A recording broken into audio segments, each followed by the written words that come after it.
take over. And on the last drive, they were in field goal range. They just opted not to kick it, didn't get it. How does that change the mentality this go around? I don't think it changes much for the head coach because this is what he preaches all the time. Attack at all times in any spot on the field, and he likes touchdowns, not field goals. Now, your field goal kicker, you got to make sure you nurse him through and say, okay, don't worry about it. When we need you, you've got to be ready to go. And the team, of course, loves to see points on the board. So let's see if it changes a little bit if they're in the same spot again. Yeah, we'll see what the decision is here if they get to that spot. They stay on the ground. Forte again. And he stopped immediately there.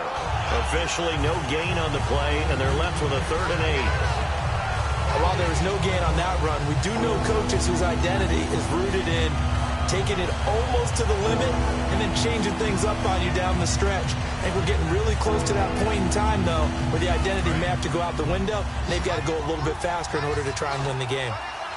A nickel back added defensively as they look to stop this 3rd and 8. Throwing on 3rd down, Smith. Dumps off to Powell. And he's able to get the first before he's taken down at the 36.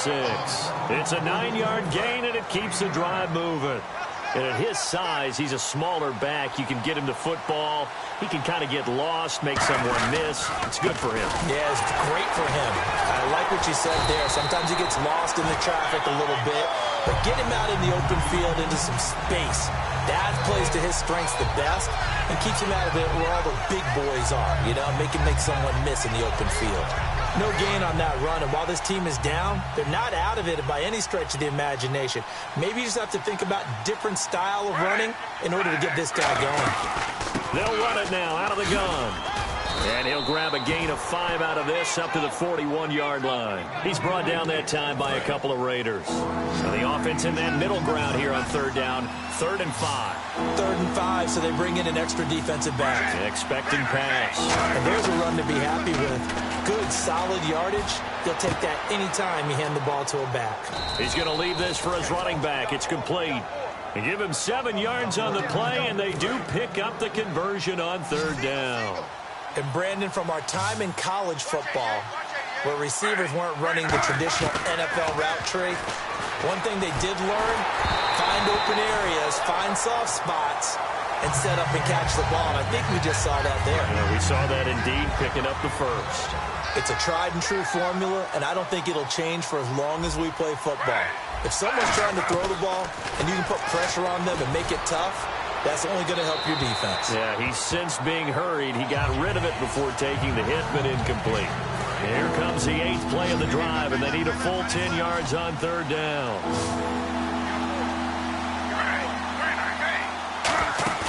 Play action. It's Smith. And unable to connect on the long pass. It falls down incomplete. One of the toughest things about playing defensive back is pattern reading, trying to figure out what they're doing. And on that one, they had the fly, just sending a guy downfield with the in route accompanying it, what people call a dagger route, trying to hit the guy underneath after the clear out. In this case, though, they're not able to get it done. Yeah, they said forget the underneath route. They went for the guy on the fly, but as you said, incomplete. And now Oakland ready to take the field. And following that long touchdown pass, a one-play drive last time, to see if the defense, you know they're ready. They don't want that to happen again.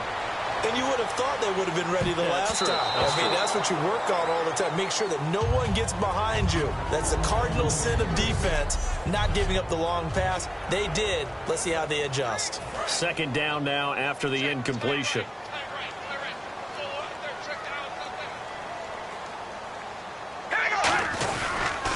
And they'll try the ground game here with the running back.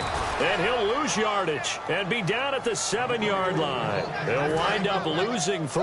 And now it's 3rd down. The defense won that play so fast that I think if the running back even had time to notice if anyone was there, it was just a blink of an eye, and there was a loss on the play. And that's complete to Walford. And he's able to get this one all the way past the 30. There's so many things to watch for when you play defense. And reading your keys, you always hear about that, and having your eyes in the right place. Sometimes your eyes can fool you. How about that play action there? And it sprang the big guy, didn't it? Able to dump it over the top to him. Here's Walford over the middle. A good pickup there. 8 yards on the first down completion. So they complete the pass, and now they face a second down. Seeing that play and understanding just how tough it is to cover tight ends, especially the ones running around the NFL nowadays, makes me glad I didn't make it in that league. I would have had a really difficult time. It's caught inside the 25. And all the way in. Touchdown, Oakland. Michael Crabtree with his second touchdown in this opening quarter. And the Raiders add 6 to their lead. Well, Brandon, if we go back to our meeting with the offensive coordinator, he showed us his script. Didn't show us everything now. He said, here's the script for the game. I think everything's going according to plan in a big way. 3 drives, 3 touchdowns. Yeah, that's about as good as that is as good as you can do, I guess. So, well done. Yeah, well done indeed. Tremendous execution. 5 plays there on that drive. And it ends with an Oakland touchdown.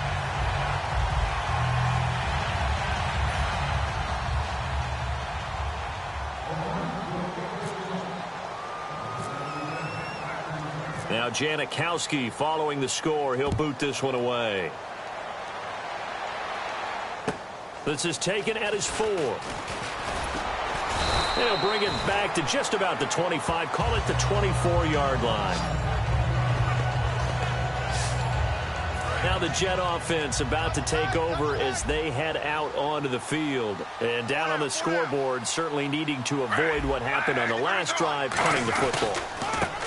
Sense of urgency has to take over for them here. They know the score. They know the situation. And by the way, the punter no longer exists for their offense. That's how they have to treat this drive. They need points. Big time. And the offense there, the O-line, everybody really on offense, they were just manhandled at the point of attack. Yeah, you could pretty much call them all out, couldn't you? Almost by name, right? That was a very tough sequence for the offense.